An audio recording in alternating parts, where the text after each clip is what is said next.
everybody, I'm Tom Vasel, and welcome to Look Back, a series where I take a look at reviews that I reviewed last year this week, or 5 years ago, or 10 years ago, and 20 years ago.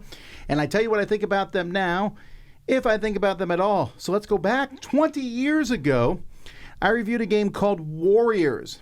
Warriors is a game that was a co-design between Richard Borg, Memoir 44, and Alan Moon, Ticket to Ride. You would think it's amazing. It was like a card version of Risk. It's horrible. 3 out of 10. Even the expansion Dragons didn't help it out very much. Then I did a game called Catch the Match from Reinhard Staup, King of Kids Games. And Catch the Match is a game that I like a lot. It's kind of been replaced by Spot It, but it's basically the same thing. I think the cards are better. But a good little kids game, 6 out of 10. Letter Flip. This is a game from Out of the Box, a deduction style game. It's okay, 6 out of 10. Tom Jolly designed a game called Camelot. In this game, there's multiple Arthurs trying to pull the swords out of multiple stones, and you're multiple wizards. It's a very confusing theme. An abstract game, it was fine, 6 out of 10. Halloween Party, a little game from Fiduti where I'm trying to knock on your door and you let me in. It's kind of a back and forth game. This one's faded a bit over time. It's okay again, 6 out of 10.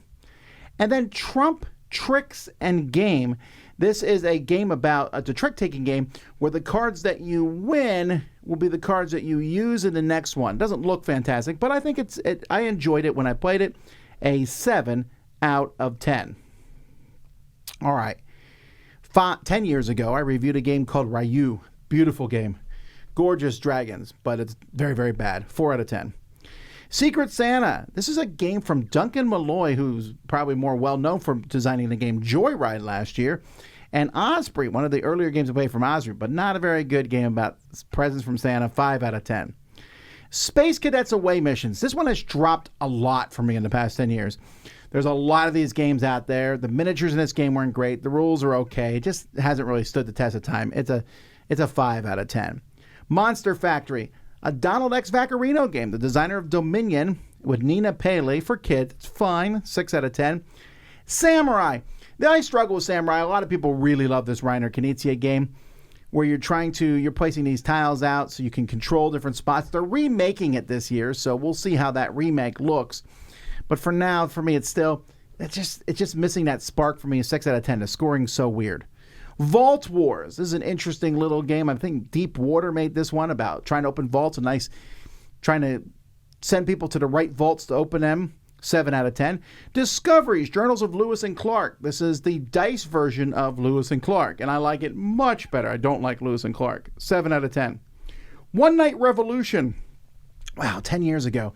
This is a mixture of One Night Ultimate Werewolf and, well, the Revolution games. It's kind of a mix between, we're seeing a mix between different games. And it worked pretty well. I haven't played it in a long time, but this one had more definitive rules than many. 7 out of 10. Warband Against the Darkness. This is a weird game. I love to find this game again or give this one another try. I don't know how well it worked, but as you're controlling these war bands, but it also felt like a Euro-style game. Very interesting game, 7.5.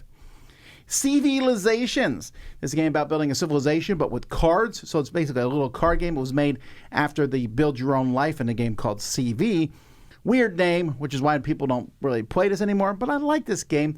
You're picking things, everyone else is picking stuff at the same time, and you get benefits based on how many people played that card. A cool little mechanism, 7.5.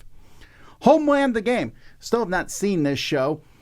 This came out at the height of that particular popular TV show, but I thought the game itself was a really fun kind of figure out what's going on, complete missions type game, 7.5.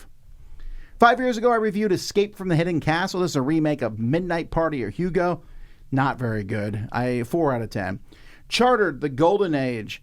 This is a remake of Big Boss. It feels like a less good Acquire, unfortunately, even though Cromer's one of the people. There's some good things about it, but it's okay. 6 out of 10. Elementos, a nice little two-player game from Taito Games, but it's fine. 6 out of 10. Zoocracy, another game. Fun art. It's from a company called Haas Games. I believe the Miko did the animal artwork there. Again, it's kind of fine. 6 out of 10. And Aftershock, San Francisco and Venice from Alan Moon and Bobby West.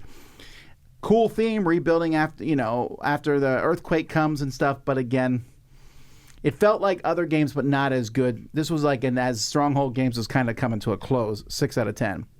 Roll It. This is from Goliath. It's a 4-player version of Othello. Not bad. 7 out of 10. Last Defense. A weird little 20-minute timed game for kids and families from Funko Games. And I enjoyed this one. 7 out of 10. Sovereign Skies, a deep water game.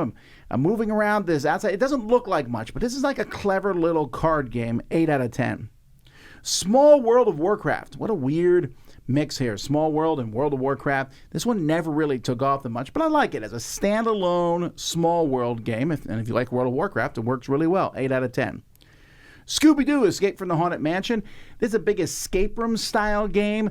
With Scooby-Doo, that just works so perfectly. Strong storyline, too. I enjoy it. 8 out of 10. And Raiders of Scythia. This is a remake of Raiders of the North Sea. It's better than Raiders of the North Sea. It's not better than Raiders of the North Sea, plus its expansion. So a weird spot for it. But still a great worker placement game. 8.5. Last year I reviewed Courtesans, and even though many people have really loved this game, I don't get it. I don't like it at all. A lot of people enjoy it, but I found it no fun at all. 4 out of 10. Monkey Palace. This is a Lego game, the first of their rejuvenated new Lego type games. Very puzzly, but fun. 7 out of 10. A Jest of Robin Hood. 2-player game, similar to the coin games, not nearly as complex, but very asymmetrical between the sheriff and Robin Hood. I liked it. 7.5. Lure. This game keeps getting better for me. A game where you're rolling dice trying to catch fish. There's a lot of push your luck elements to it and dice rolling, but that feels like you're catching fish. So 7.5. Gardlings. This one, not a lot of people talked about it, but if you like Quacks of Quedlinburg, I think you would enjoy this tile laying game. 8 out of 10. Duck and Cover. What a fun card game this is. This one has just been consistently, hey, we don't know what to play. There's a lot of people here. Let's play Duck and Cover. Works really well. 8.5. And then Bomb Busters. It came out a year ago. It just keeps getting better for me. The more I play it, the more it's one of the best deduction games out there. A 9 out of 10. So there you go, folks. Those are the reviews I did 1, 5, 10, and 20 years ago. Thanks for watching. I'm Tom Vasel. We'll see you next time.